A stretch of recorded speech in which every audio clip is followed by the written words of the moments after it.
Hey, Mandy, I haven't heard anything about DC blowing up. Have you heard anything? Nope. No? Oh, my God. You know what that means? What does it mean? That means we could actually do a year-end wrap-up.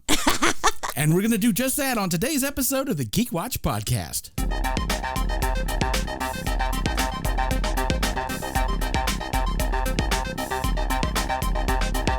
This is the Geek Watch Podcast with Brian Hatcher and Mandy Petrie.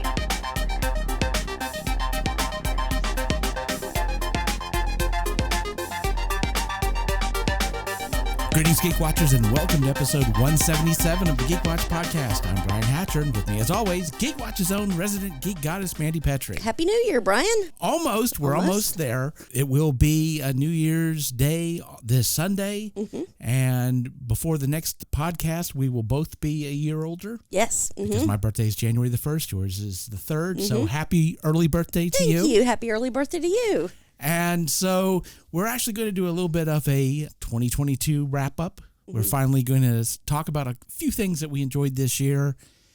And thank you, DC, for not doing anything crazy to preempt that. Although there has been a little bit of DC news because I did see one article that James Gunn supposedly had confirmed there's not going to be a Black Adam 2. And he also confirmed that they are canceling the Green Lantern TV show that they were going to do. Yeah. Of course. That was a thing. Yeah. Well, there was a bunch of things, but then James Gunn jumped up on Twitter and said that the article about the Green Lantern show was fake news. So somebody else said who's working on the show, no, they haven't canceled it. It's still greenlit. So Okay, is this live action? Is this on HBO Max or whatever that will be at the time? I think it's.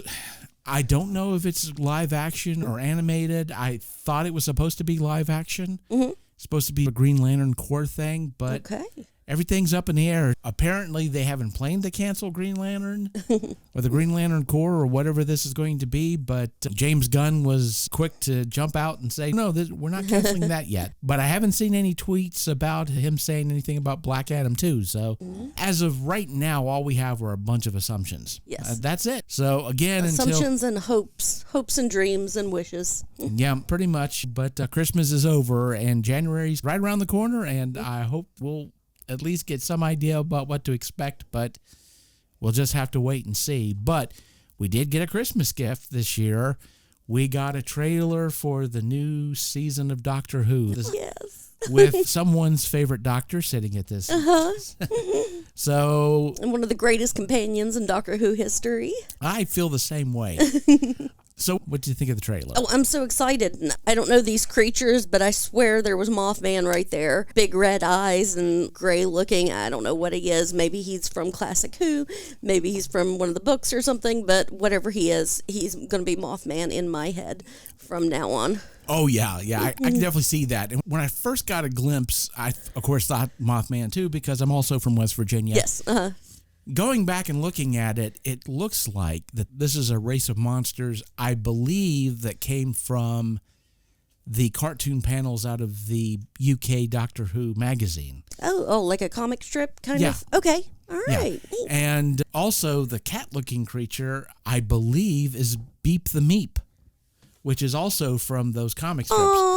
A reoccurring character from that as well. Beep the Meep. Beep the Meep. And I was... Is that like Batmite or Mitewing? It's a strange situation because he's this cute, cuddly character that's you think is an ally, but is sneaky. You know, when you're fuzzy and you have big eyes, people tend to trust you more than maybe they should.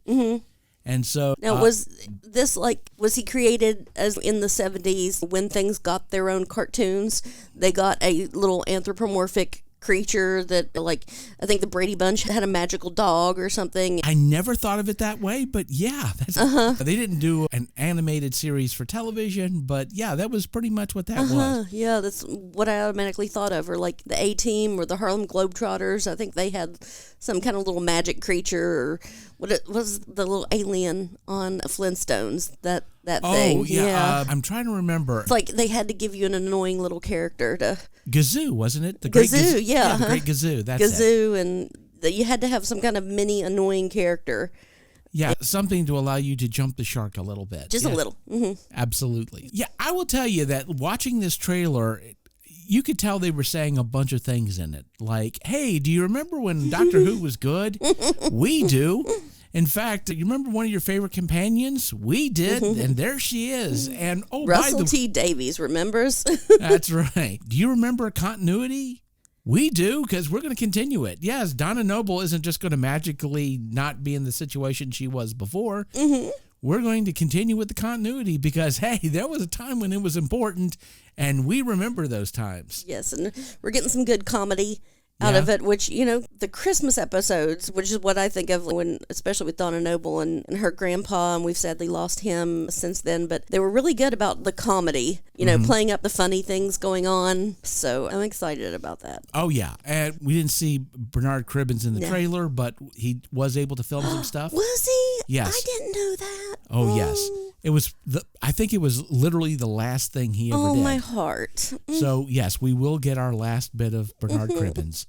We will get our last take of Take Bernard. those off your head. I shan't. It's Christmas. Yes, of course. So that's going to be wonderful. But yeah, you can tell that they absolutely was showing everybody. And of course, they did it on Christmas, literally Christmas Day. They were like, yes, we know that you didn't get a Christmas episode. This is going to be the last Christmas you don't get one because we're going to go back to doing Christmas episodes. But let's give you a little bit of a Christmas treat. So they gave us that trailer out of nowhere. The only announcement that they had was they had on the Doctor Who channel on YouTube, they had a little teaser that tune in tomorrow. And I'm like, well, it's a little bit early. I don't think we're going to get like a full-blown trailer or anything. And once again, I was completely wrong, as I seem to be all the damn time.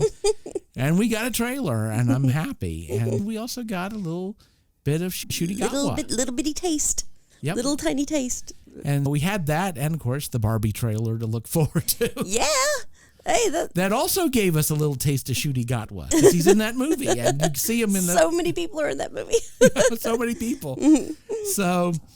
That was a clever trailer, Barbie. That was clever. Oh, yeah. I love 2001 and Space Odyssey. Yeah, it was wonderful. I just wonder how many people caught that reference. I wonder, but I don't. I don't know if I really want to know how many people were like 2000 and what are you talking about? Please don't say that. Please. I don't want to feel that old. I want to believe that some of the stuff I'm into, people still are. Oh, well, I guess that was probably a long time ago now, too. Phineas and Ferb. I love Phineas and Ferb, and there's one point of time where Doofenshmirtz says they get all Kubrick-y on it, and it was like that. Right. They were worshiping something, kind of like the girls are with the Barbie, and it's like they get all Kubrick-y. Oh, yeah. The trailers got me excited as if I needed to be. They're continuing to sell me on this. I'm thinking, well, maybe I should give this Doctor Who thing a chance. Maybe. So we're definitely going to be checking that out. I did want to take a moment, since we are going over 2022, all the nice stuff that's happened, all the great things. There, of course, was some sad things as well, and we've been doing in memoriams throughout the year, and some of them we did, some of them we didn't, but I was going over and looking at the people we've lost over this year, and some of them I was like, oh yeah, I remember that, and then others, they had flown under the radar, and I was like, oh, I didn't even realize that. So of course, we wound up this year, Bernard Cribbins passed away, but we are going to get one more chance to see him, but Kirstie Alley, of course, and Kevin Conroy, that was definitely a rough one, yeah. Angela Lansbury, and I had remembered that, but then it reoccurred to me. I was like, oh yeah, that was this year, wasn't it? That one was. And Queen Elizabeth, of course, she passed away this year, but Nichelle Nichols, and I had forgotten about Nichelle Nichols. I had forgotten too. That really hurt. Pat Carell, who was the voice of Ursula, of course, was this year as well. James Caan, I remembered, and of course, Gil. Yeah, James Caan, I forgot about him. Yeah. I hadn't realized that was this year, man. Yeah, that was this year. Gilbert Gottfried, I, of course, remembered. William Hurt, which I thought was toward the end of last year. And I was like, no, that was this year. And Sally Kellerman, of course. We lost Meatloaf this year, which I had forgotten all about. I don't think I knew. Yeah, I had forgotten.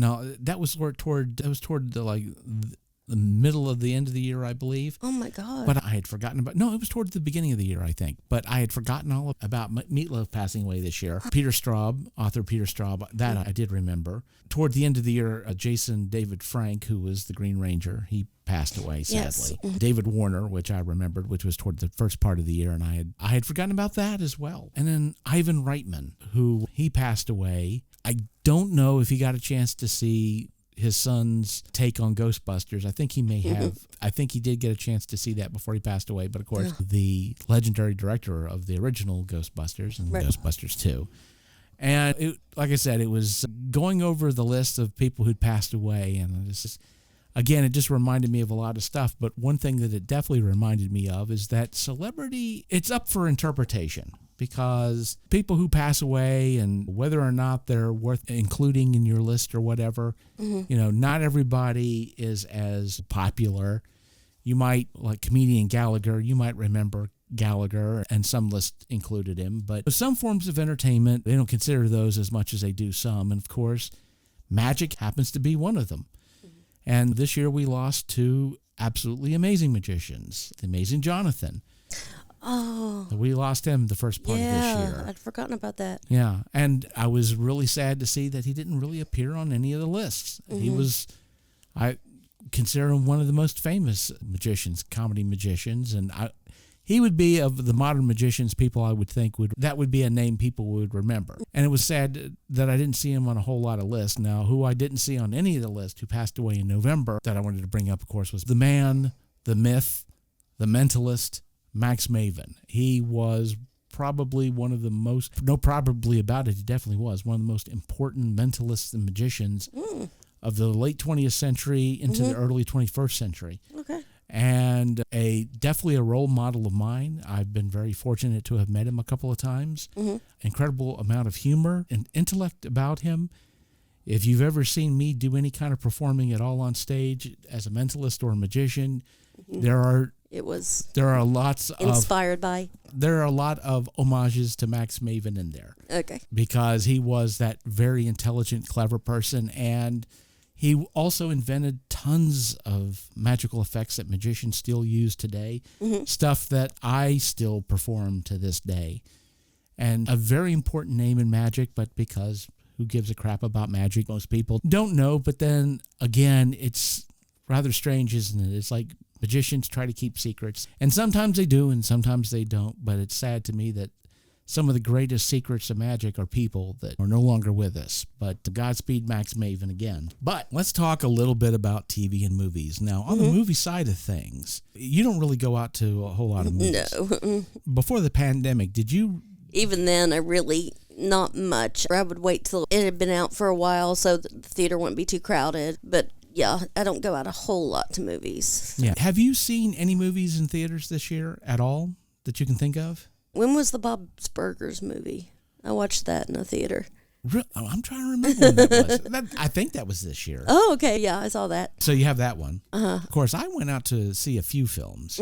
But of the movies that you've seen this year, whether it was like on TV or we'll count Bob's Burgers because you saw it. We'll say that in your opinion, the greatest film you've ever seen in a theater this year was Bob's Burgers. Yeah. We'll have to say that. We'll have to say it. Because that was it. But what movies have jumped out to you? What did you really like watching this year? Let's see. I really enjoyed Bullet Train. That was like Ocean's 11 and Train to Busan had a baby, and I really enjoyed that. All the characters, like not one character was wasted in that. Everyone had something, and you knew their backstory, like just throughout this picture. Oh, I watched Knives Out. Glass Onion. Glass Onion. Yeah. I saw that. I saw the original Knives Out. Me too. And so what did you think about it? I really enjoyed it. Yeah, I think it was a really good modern Agatha Christie vibe, but we don't get that a whole lot. Oh, yeah. I was really looking nowadays, forward. Yeah. I love Knives Out. It was very clever, and it was a throwback to those old detective movies that I grew up with. And I was really looking forward to seeing the new one, and I did. And, of course, I'm not going to go into any spoilers, but I love the big ensemble cast. There's some cameos in there that I wasn't expecting. It was great. Daniel Craig was just amazing. Yeah. I really enjoyed that. There were some really good things out this year. I loved Black Phone. I loved seeing that. Yeah. I got to see, with a friend of the show, Kevin Pauly, I went to the theater to see Conan the Barbarian. Like old school Conan the Barbarian? Yes, because it was at the... Like those throwback... Yeah, one of those flashbacks. Yeah, it was flashback. Fathom did Conan the Barbarian. Yeah. And getting to see that on the big screen again was amazing. I was just old enough at the time to see that movie in a theater because I'm that old. R-rated. R-rated, and for a reason, but at my age, R-rated movies, I definitely wasn't old enough to actually go in and see it. But back when I was a certain age, the ratings in films, they were suggestions. Right. Nobody was stopping you from going in to see whatever you wanted to see. But it was fun watching that in the theater again. There was all the trips that I wound up making to Columbus to see stuff in IMAX to different levels of success. I really enjoyed Black Panther Wakanda Forever, although it was really sad. Yeah. I didn't enjoy Jaws as much as I thought I would. Not that it's not an amazing movie, but like we said during the podcast when I talked about the movie, it really didn't need to be in IMAX. Kind of lost something. Yeah. I think I even said that it felt like I was watching it on a drive-in screen. It wasn't a cleaner copy, which was a shame because I have a Blu-ray of Jaws that looked cleaner than the IMAX. So I know that there was a clean version of it out there. They just didn't use it for the IMAX for whatever reason. So that was very sad. But I do have to say, as far as the movies that I've seen this year, if I had to give a number one, I'm going to cheat and make it tied for number one. And maybe I shouldn't cheat, but daggone it, this is our show, and I'm going to cheat. I'm allowed to. This is legal. I'm going to have tied for number one, which, of course, is going to be Everything, Everywhere, All at Once, and Moonage Daydream. Yeah. Those were the films that absolutely blew me away this year. They were incredible. They were very visual. They were very stunning. You just couldn't take your eyes off of either one for the entirety of the movie. Everything, Everywhere at Once is getting all this recognition, which it deserves because it's just an incredible film that took all kinds of chances. But I'm also going to say if Moonage Daydream doesn't get the Oscar for Best Documentary Film, I'm done with the Oscars because obviously y'all ain't serious. I can't see how there is possibly going to be any kind of a documentary this year. I'm sure there are a lot of great documentaries this year. But anything that's going to touch Moonage Daydream, I don't see it. I just simply don't see it. I think there have been a couple of documentary series on Netflix. Yeah. And maybe Amazon or something like that, but not a documentary movie that would stand out. So believe me, Moonage Daydream stands out in ways that and I love documentaries. I love watching documentaries, but this was something that was a next level kind of a thing. Like The Staircase, which was that I think that was really crazy at the time because on HBO you had the series, The Staircase, come out, and on Netflix you had the documentary series come out.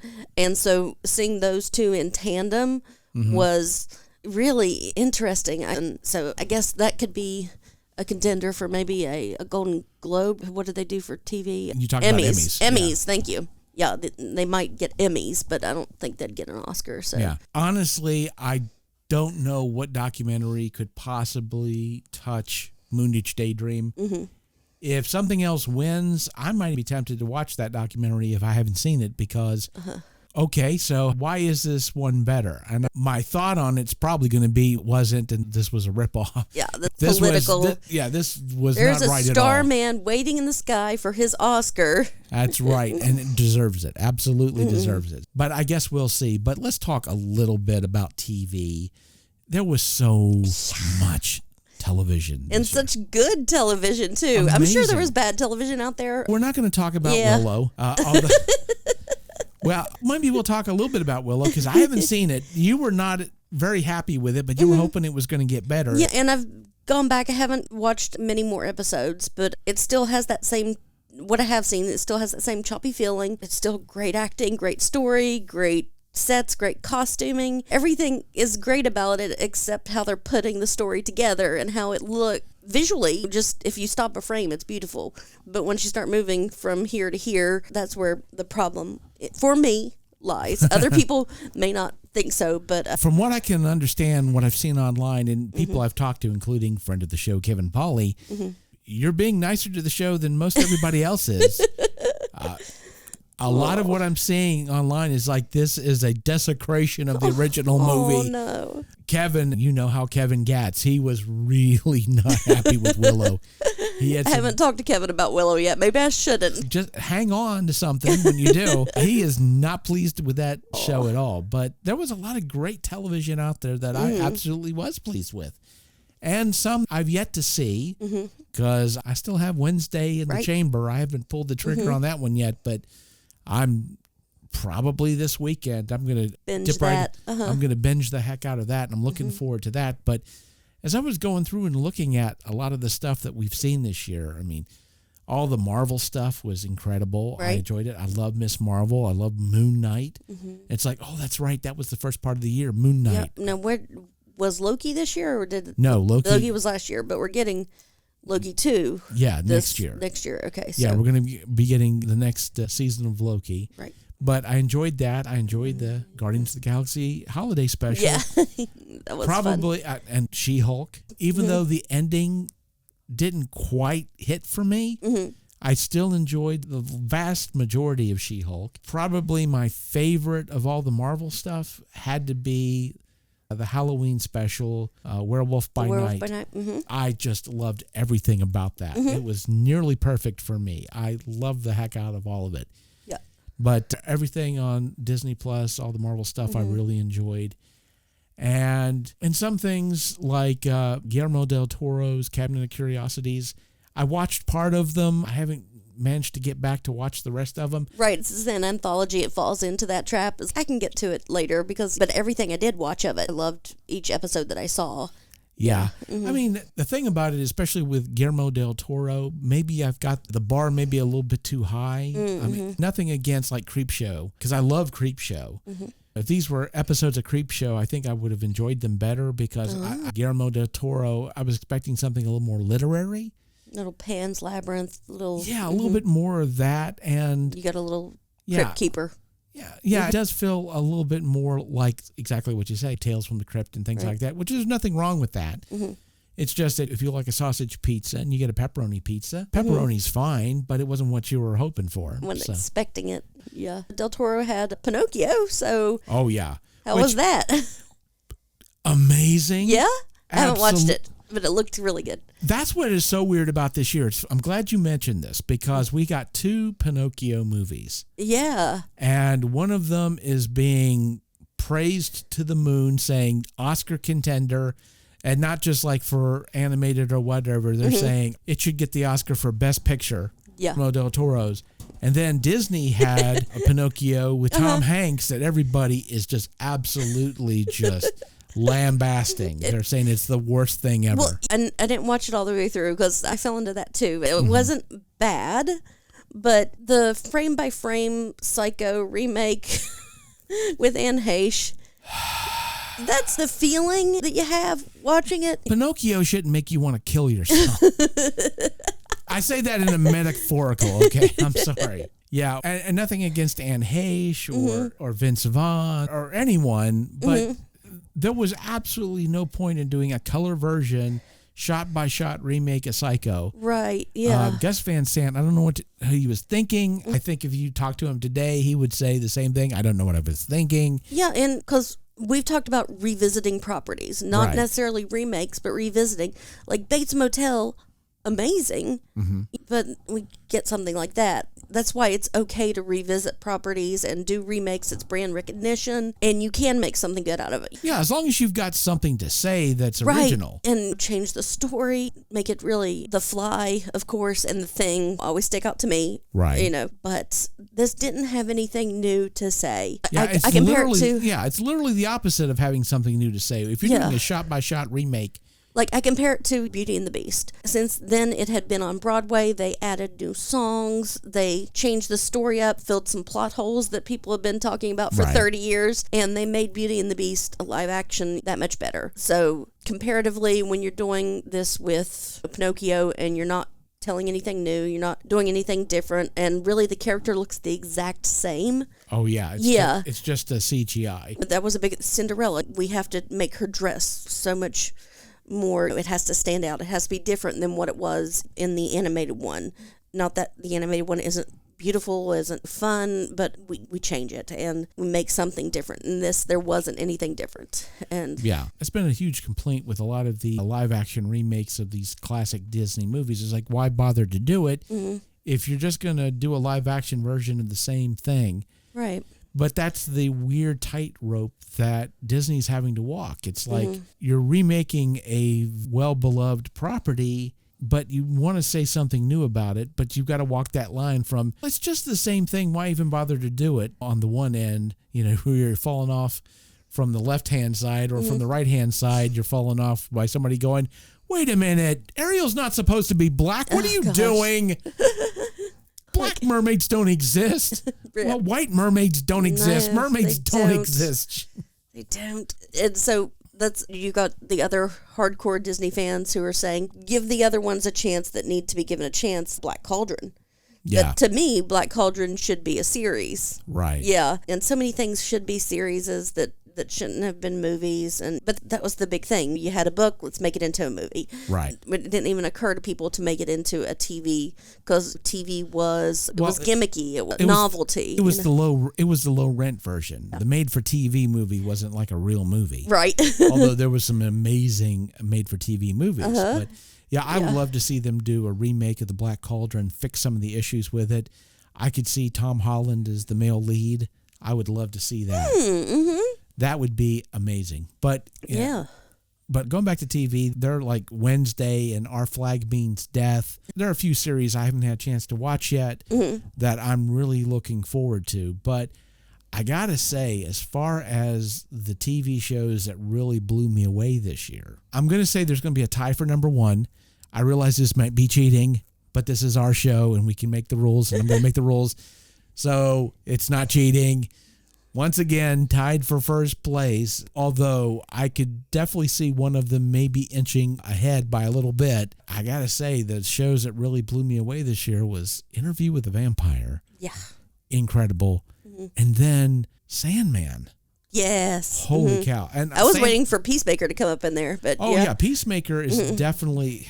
Yeah, I can't do three for number one. No. But Peacemaker's definitely... But the podium there is Interview, Sandman, and Peacemaker. Yeah, absolutely. I guess if I had to, I would say maybe Sandman number one, Interview number two, Peacemaker number three. But that's, like I said, cough, and that would change places. I really do. But dude, it's still the Olympics, and you're still bronze medal in the Olympics. You're still... Yeah, exactly. You're still up there. Yeah, definitely. But...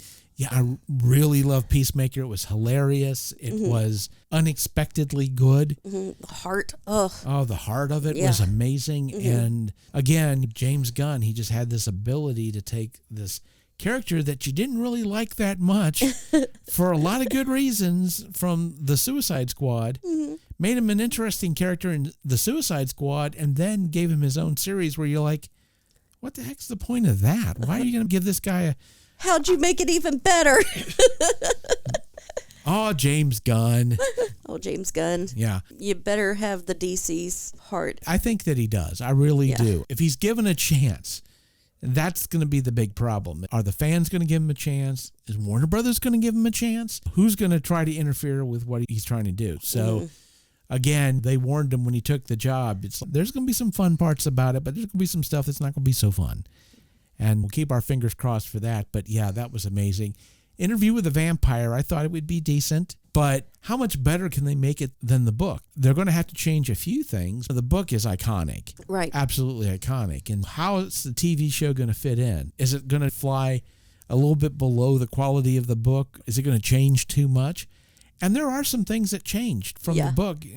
But I really feel like it served the TV show. Oh, yeah. Just in how they've deepened the role of the reporter. Yeah. And made him an interesting three-dimensional character. And the acting is amazing as well. Having that, I think that alone elevates the entire TV show. Thinking about it, these are the same people who made Breaking Bad and made The Walking Dead, right, and have all these great shows under their belts and know how to make good TV.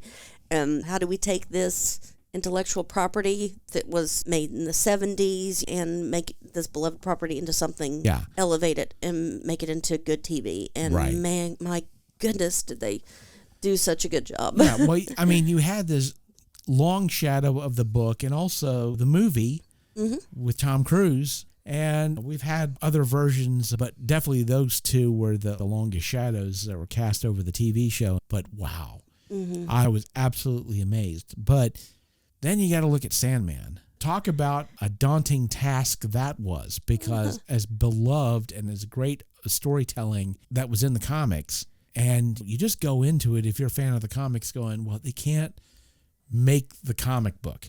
They can't. And there were some changes for sure. But oh my goodness! I mean, I'm glad he waited. Just said, "Don't touch this. This is Sandman. This is sacred to me."